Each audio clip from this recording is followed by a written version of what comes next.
Hello. Yeah, all right. I've told you about my granddad's son before, he was scared of nothing or nobody, with the possible exception of that afternoon. It was a Sunday afternoon, the 21st of July, 1968, at about 3 o'clock, and that really frightened him. It was the only time he talked about being frightened. Now, my granddad Sam and my nan Lily, they'd gone out, as they normally did on a Sunday afternoon. They'd gone out to Bobbington Common in their motorcycle combination, and they'd had a picnic, roast ptarmigan sandwiches with Tipton truffles, some nice ginger beer to wash it down, and some lovely trifle. And Grandad was lying on his back, looking at the big blue sky on Bobbington Common, looking up he was, and he watched these little aeroplanes coming down and taking off at Apney Green Airport, and he thought, that's interesting, ain't it?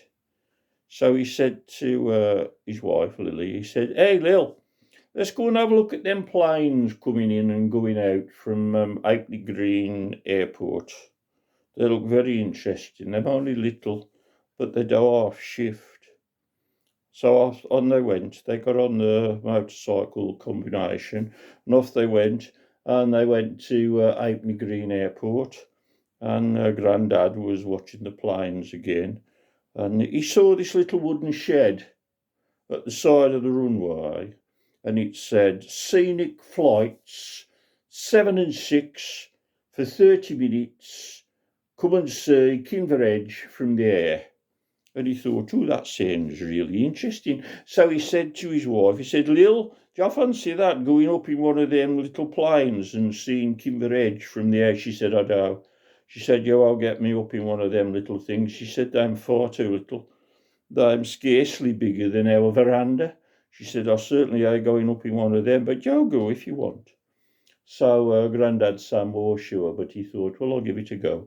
And this little wooden shed, he knocked on the door, and this bloke answered. He was dressed up all in RAF uniform, and he said, "Yes, what can I do for you?" And Grandad Sam said, "I fancy one of them flights."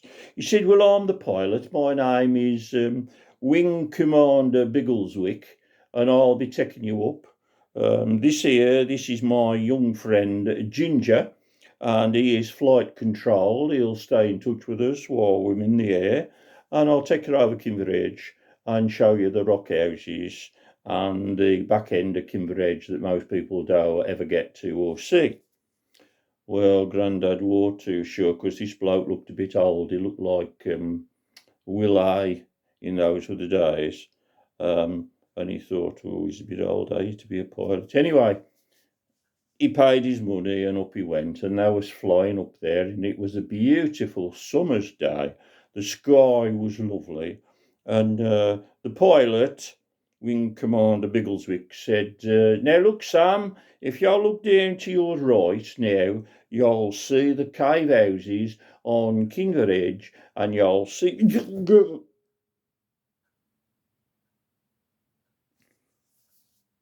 And Grandad Sam prodded him and shouted at him, "Wing Commander! Wing Commander!" He'd had a heart attack. So there was my Grandad Sam in this plane with this dead old bloke. Oh, that frightened him a little bit.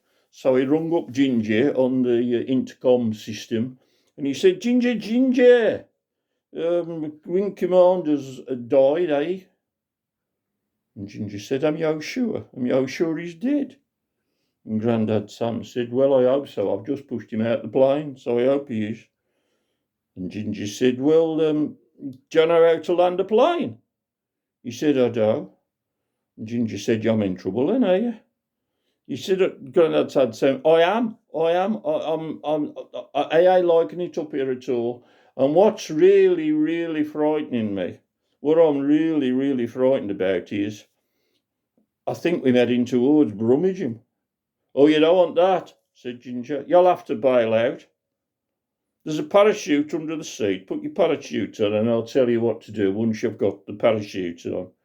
He said, right, Sam, now you got your parachute on. You open the side door where you've just pushed the wing commander out. Open that little side door. Jump out. Count to 3. 1, 2, 3. And pull the green cord. What about if it don't work? Said Grandad Sam. Oh, well, if it don't work, you pull the red cord. The second cord's the red cord, and you pull the red cord, and that always works. And Grandad Sam said, hold on. If that always works, why don't you pull it first? But anyway, they press him on it. So he jumped out the plane, Grandad Sam, with his parachute, and he went 1, 2, 3, and he pulled the green cord, and nothing happened. I pulled the red cord. Still nothing happened. So there he was going down, down, down, down, down, down, down, down. And as he was going down, down, down, down, down, down, down, strangely enough, there was a bloke coming up, up, up, up, up. Right by him, coming up. So Grandad said to this bloke who was coming up, he said, oh, yo. And the bloke said, yeah. He said, yo, there, do you know anything about parachutes? And the bloke said, sorry, no, I don't. He said, but while you're there, don't rush off. Do you know anything about gas cookers? Ta-ra a bit. Stay out the Oss Road. Thank you, Mother, for the pilings. That was really, really nice. The ptarmigans are loving them. And I must go now. I've got a bit of a medical problem. I'm taking some laxatives, and I'm taking them with holy water. So I'm hoping to start a religious movement very shortly. So, ta-ra a bit. I'll see you soon. Yo, take care. Ta-ra.